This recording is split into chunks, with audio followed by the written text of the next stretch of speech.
Hello and welcome back. In section 2.3 we look at Venn and Euler diagrams.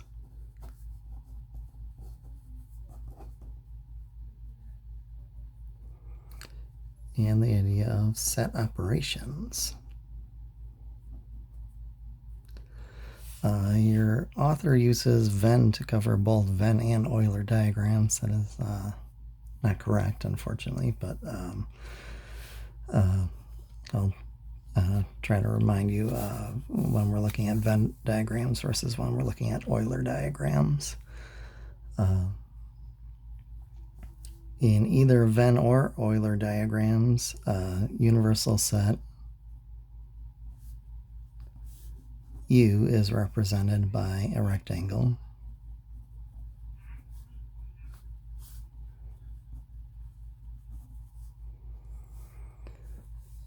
And each subset of U is represented by a circle.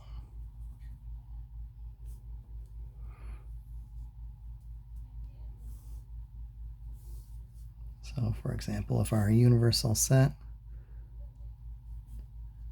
1, 2, 3, and we'll go up through, let's say 10. And set A, it's a subset and it contains 3, 6, and 9. Then either Venn or Euler, we'll label the rectangle as set U. You do need your labels in here, and we only in this case have one subset, so that will be a circle labeled as cap A, and we put everything as far into the inside of the drawing as we can. So 3, 6, and 9 are all inside of both the universal set and inside of set A, but the number 1 is inside of the universal set, so in the box somewhere, but it's outside of A. It's not contained in A, so it's going to go outside of the circle. Similarly for 2, 4, 5, 7, 8, and 10. So notice each element is placed exactly one time.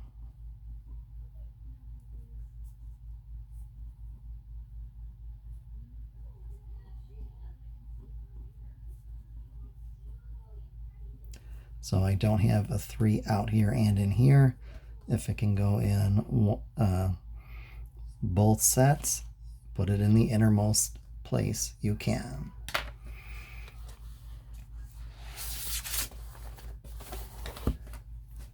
Now the next example, Venn and Euler would not agree on how to sketch this, so we'll look at both of them. So our universal set for this next one will have X, Y, Z, and W. Set, we'll call it set P, will contain element X, and set L will contain element Z.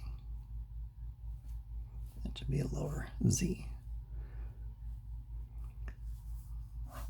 So which way we do it depends on who we're talking to. Venn says draw it the same every time. Euler says look at the type of relationship between your subsets. When you have two subsets, Venn says every time draw your universal set with the rectangle and draw 2 overlapping circles every time. And I'll just pick P to be on the left, L to be on the right this time. So X is part of the universal set. It's also part of set P, but it's not part of set L. So I just go inside the box, inside of circle P, but outside of circle L. So that is this region right here, region 1. Y is part of the universal set, but it's outside of P and outside of L. So that's going to go on the outside of the circles, but still inside the box. Z is part of the universal set and part of L, but not part of P. So Z is going to go in this third region here, and W, similar to Y, part of the universal set, but not part of our two subsets. Euler would approach it a little different. Euler would say, okay, these have no elements in common.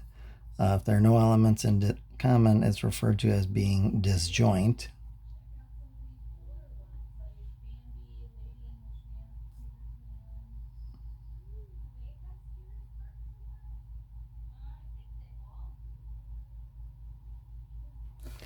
So if they have no elements in common, Euler said just draw two separate circles. And similarly, Y and W are outside of both circles. So it depends if you're looking at a Venn diagram or an Euler diagram, how you would sketch those.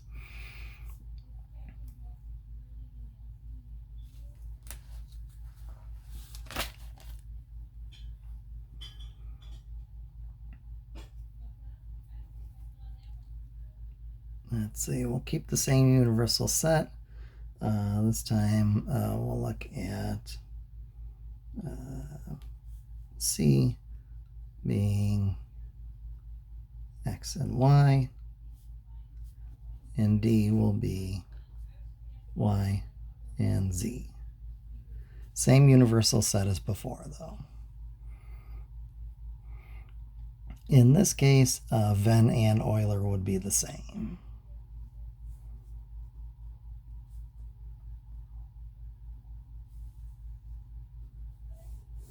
So our universal set U, we draw a box, and we have the two overlapping circles, which we'll label as, in this case, C and D. So X, part of the universal set, part of set D, not part of set D.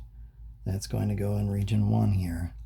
Y is part of all three, so that goes where all three overlap. It's inside the box, it's inside of circle 1, it's inside of circle 2, it's in the overlap. Z is part of the universal set and D, but outside of C. And W is outside of both C and D. So on that type, Venn and Euler would agree on how to sketch. And then our next example, we're going to keep the same universal set. So a reminder, this is X, Y, Z, and W. This time, we'll do set, we'll call it G, contains element X, and H will contain X, Y, and W. So this time, the special relationship we have is a proper subset. Notice that set G is a proper subset of set H. Venn says draw it the same way every time. So here's our universal set U. And draw your two overlapping circles if we're given two subsets of the universal set. So here's our golf, here's our hotel, and X. It's in all three, so it goes in the overlap. Y is part of the universal set and H, but not part of set G. W, same thing. And Z was outside of our two subsets, so that's going to go out here. Euler, however, took a different approach. So here's our universal set U. Euler said if we have a proper subset, we would draw nested circles instead. And since G was the proper subset of the other one, G is the inner one. Whoever the proper subset is goes inside. So X is the thing that's in all three. That goes in the middle of the bullseye. Y is inside of U and H, but outside of G. So that goes in the outer ring. W, same thing, and Z outside of the two circles. So it depends on if we're looking at Venn or Euler for those, if we have either a proper subset or disjoint sets. All the other sets, Venn and Euler would basically agree on how the graphs would look, how the diagrams would look. So now we get into, now that we have a good idea on how to set up our diagrams, we'll look at our operations. So we'll start with the idea of the complement.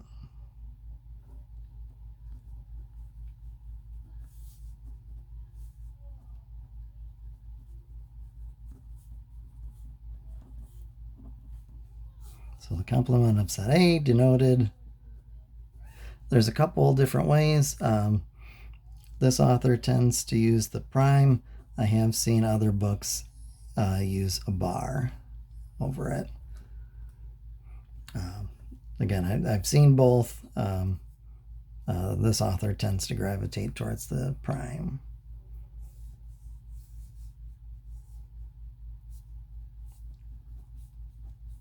So this is a set of all elements of U.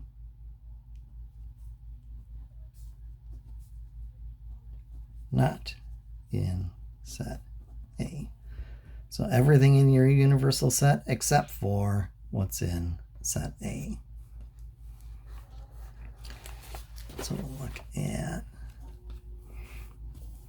just a quick finite example. If our universal set, we have P, Q, R, S, and T. If A contains elements R and S, then that means A complement everything in the universal set except for R and S. So that would be a P, a Q. I'll have to skip over the R. I'll have to skip over the S since they were contained in A. T also will be part of the complement. Everything in the universal set except for what's in set A.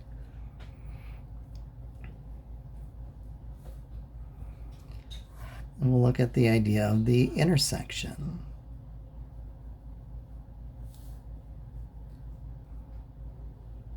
So its symbol looks sort of similar to a lowercase n, except it doesn't have the little stick guy. Of course, with my terrible handwriting, mine usually doesn't anyway.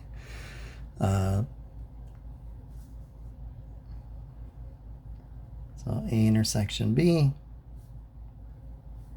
is a set of all elements that are in both set A and set B. So just what they have in common. So just like the intersection of a street, if you're standing on the corner of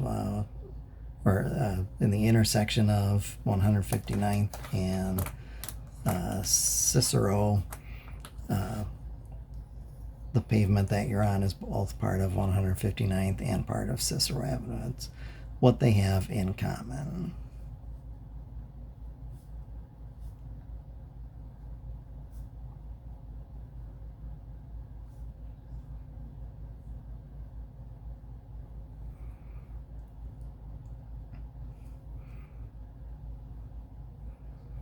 So for example, if our universal set, we'll just make it single digit natural numbers.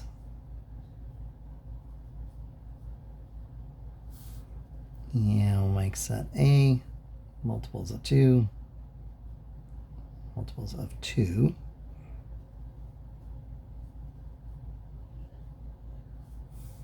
And set B will make multiples of 3.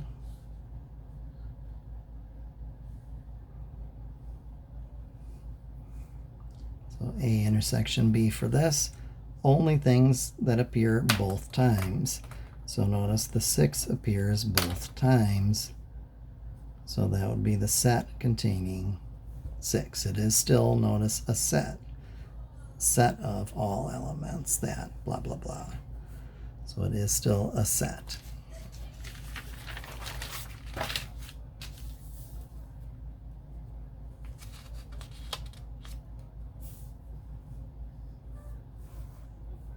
If we keep these and add set C to be the empty set, A intersection C, things that are in both A and in the empty set,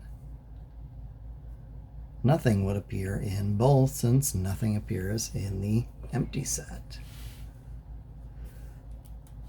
Let me keep the same sets as before here. We're going to do a couple of U-try-it problems. So our universal set, recall, is our single-digit natural numbers.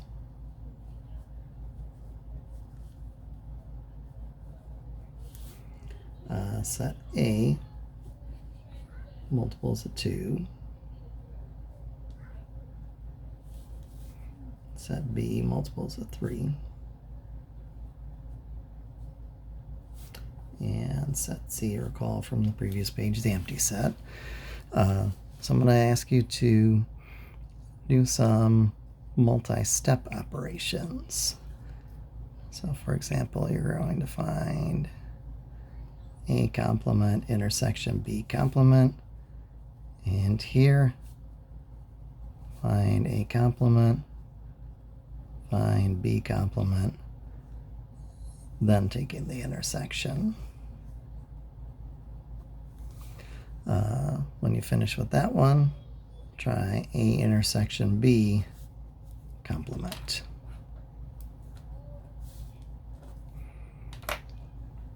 So go ahead and pause it, give that one a spin, and unpause it when you're done. Okay, welcome back. So A complement. Everything in the universal set except what's in set A. So anything that is not a multiple of 2 that is in the single-digit natural numbers. So that would be 1, 3, 5, 7, and 9, i.e. the odd single-digit natural numbers. B complement, that's also a piece of the puzzle we'll need there. So everything in the single-digit natural numbers except for the multiples of 3. So 1, 2, skip over 3, 4, 5, skip over 6, 7, 8, skip over number 9. So then A complement intersection with B complement, things that are in both of these sets. So I see a 1 in both of those. I don't see the 3 in both. I do see a 5 in both. I do see a 7 in both. I don't see the 9 in both.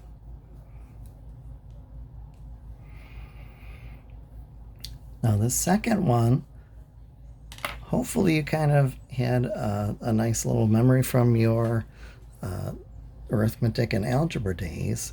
The parentheses mean exactly what they meant back then of do this thing first. So first on this one, find A intersection B. So things that are in both set A and in set B. So that appears just to be the 6. So the complement of that would be everything in the universal set except for 6. So 1, 2, 3, 4, and 5. Skip over the 6, 7, 8, and 9. So yes, it does matter if there were parentheses in the problem or not parentheses in a problem. So next up, now that we have the complement and the intersection down, we look at the idea of the union of two sets.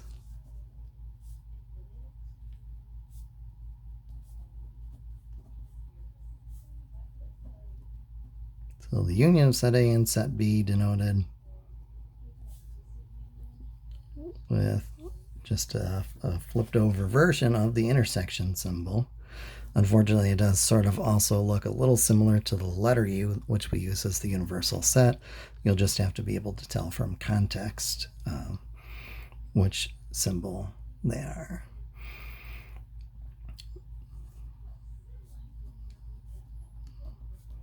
set of all elements of A or B or both. So it's an inclusive. Either one. If it's in set A, we keep it. If it's in set B, we keep it. If it happened to be in the overlap, that's okay too. We'll keep that. So some examples here.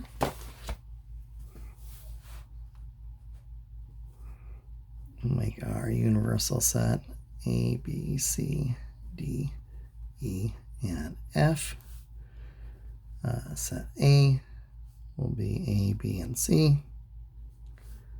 Set B, that will be C and D. And set C again will make the empty set.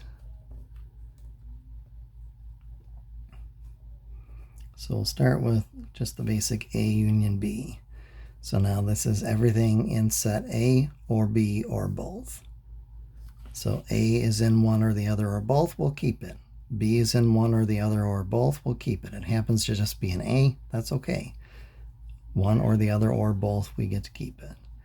C happens to be in both, we're happy with that, we'll keep that. D is in one or the other or both, in this case just in B. That's enough to keep it. E, not in either one. F, not in either one. So that's the end of the line for this union.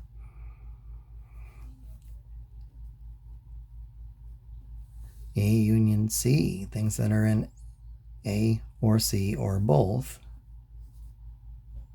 Well, A is in one or the other or both. B is in one or the other or both. C is in one or the other or both. So that gives us the original A back, and that will happen in general. The union of a set with the empty set is your original set, whereas the intersection with an empty set is an empty set. So let me have you all try a few. So let's see, I'll try A complement union B. A complement union B complement, and we'll try A union B complement. That's an ugly B there. All right, so pause that, give those three a spin, and see what you come up with. Okay, welcome back. So I'll of course need to find what A complement looks like. So everything in set U except for A, B, or C. So that would be D, E, and F. So then A complement union B, everything in here as well as everything in set B. So we get to keep the C. We get to keep the D. Notice I'm only writing the D once. I'm not writing it down twice. We only write each element down one time. E we get to keep because of A complement. F we get to keep because of A complement. And we missed both A and B. They weren't part of set B. They weren't part of set A complement. All right, we already have our A complement. We don't have B complement yet, so let's find it. Everything except in our universal set but C and D. So that would be A and B and E and F. So A complement union B complement. If it's in this set or both, we get to keep it. So we get to keep A and B because of the B complement. Let's see, I don't see a, we do have a C, D, E, and F. Oh, we do not have a C, my apologies. I'm looking now at just the complements. So here's our two that we're working with. So we get to keep A, B, we don't get to keep C. We get to keep D, E, and F.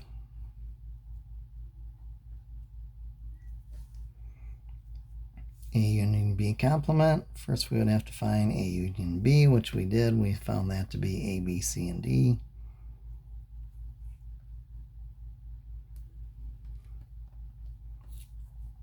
So then the complement of A union B everything except for those 4 elements. So that would be Echo and Foxtrot.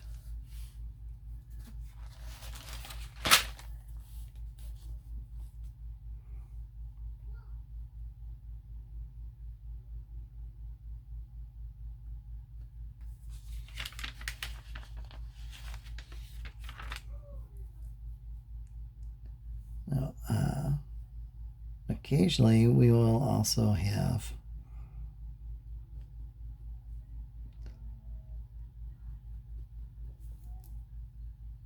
a subtraction. The idea of this, everything in set A except for elements that appear in B. So these 3 elements, throwing away any of them that appear in list B, so that would be throwing away the C. So we would get to keep A and B only.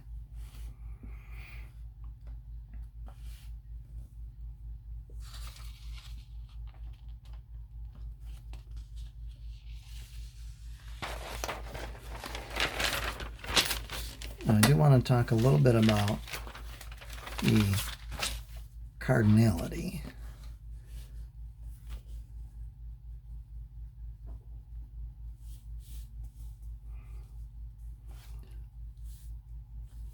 So I'm going to talk about 4 objects. Do a red hat is object number 1. Object number 2 be a red shirt. Object number 3 will be a blue shirt. And object number 4 will be, let's say, a green.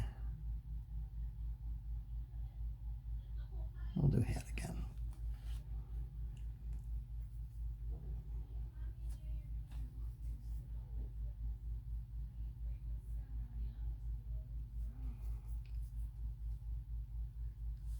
So if I'm going to count a number of objects,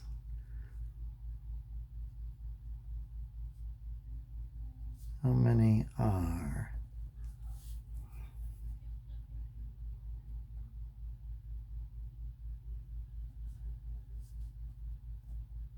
red or hats?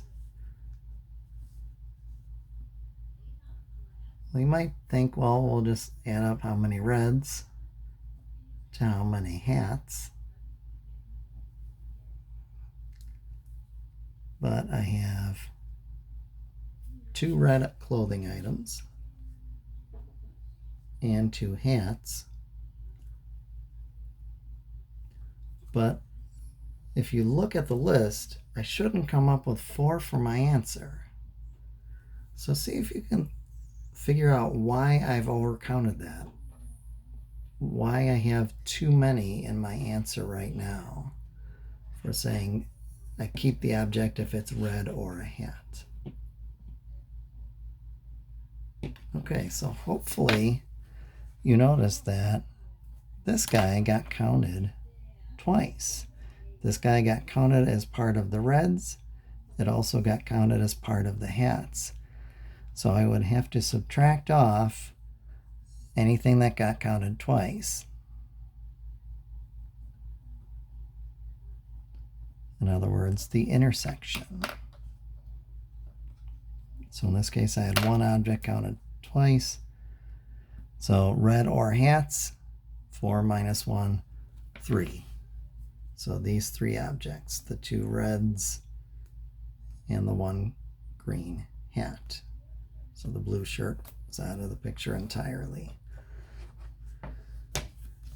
So as far as or is our union. So the number of objects in A union B, however many are in A, plus however many are in B. But don't forget, cut off a copy of anything that you counted twice. Cut off 1 copy of the intersection. So for example, if n of A is 20,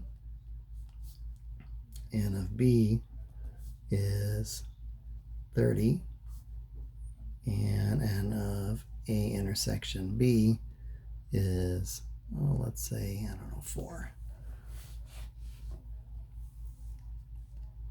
Then the number of objects in the union, 20 things were in A, 30 things were in B, so 50 altogether, but 4 of them were counted as both part of the 20 and part of the 30.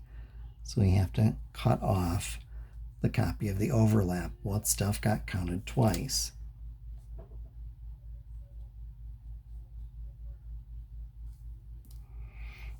So 50 minus 4. So 46 objects are in the union of set A and set B.